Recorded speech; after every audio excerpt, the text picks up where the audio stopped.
عالم برزخ سے مسلم کا 5واں خط۔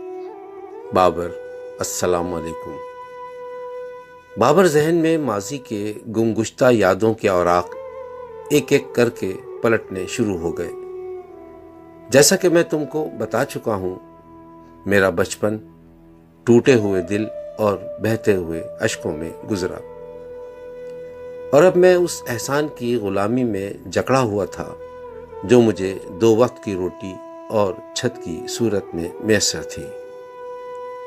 میں نہیں جانتا اس حقارت بھری غلامی اور پرتشدد زندگی مجھ پر کیے گئے احسانات کا بدلہ چکا بھی پائے گی کہ نہیں، یا میری زندگی اس نام نہاد رشتے میں قید رہ کر ختم ہو جائے گی۔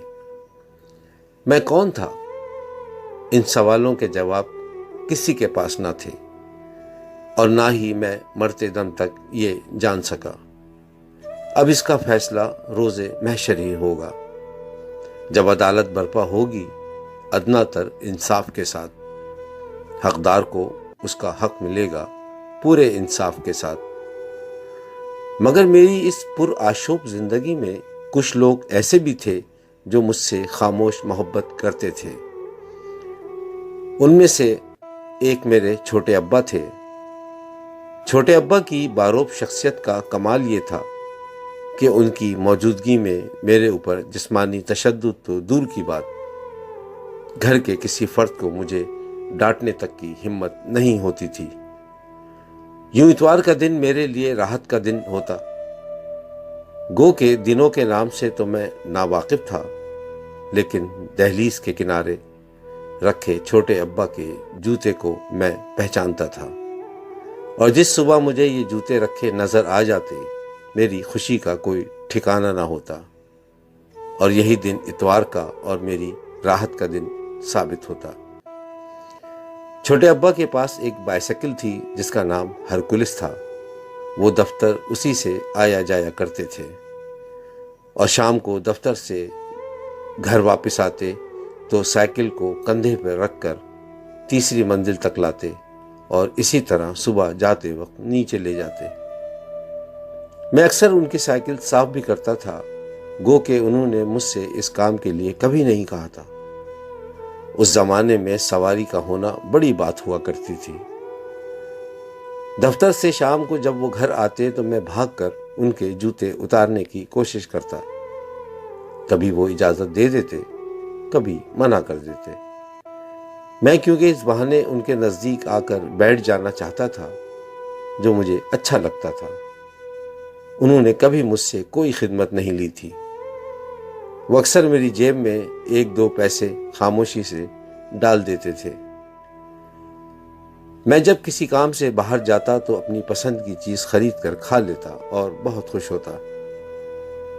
گھر پہنچنے سے پہلے اپنے منہ کو صاف کر لیا کرتا تھا، کیونکہ میں جانتا تھا کہ والدہ نے میرے منہ سے آنے والی خوشبو محسوس کر لی تو چپلوں سے مجھ پر جسمانی تشدد ہوتا، جس کا میں متعدد بار شکار ہو چکا تھا۔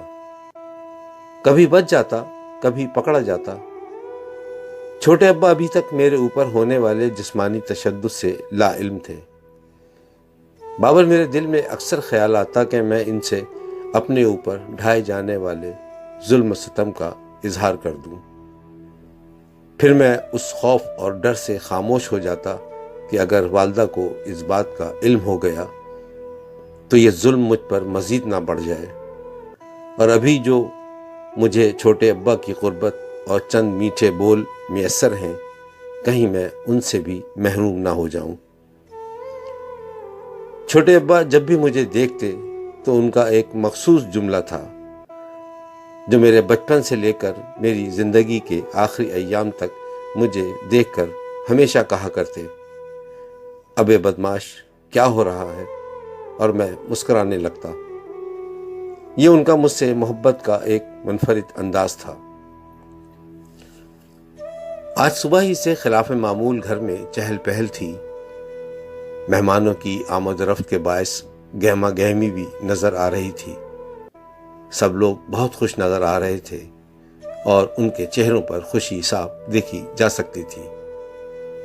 ہر شخص نئے ملبوسات کی تیاریوں میں مصروف تھا۔ مٹھائی کے ٹوکروں کا بھی تذکرہ تھا۔ ابا اور چھوٹے ابا ایک دوسرے سے باتیں کرنے میں مصروف تھے۔ دیگر اور بھی کئی مہمان جمع تھے۔ یہ تمام لوگ چھوٹے ابا کی شادی کے سلسلے میں اکٹھے ہوئے تھے۔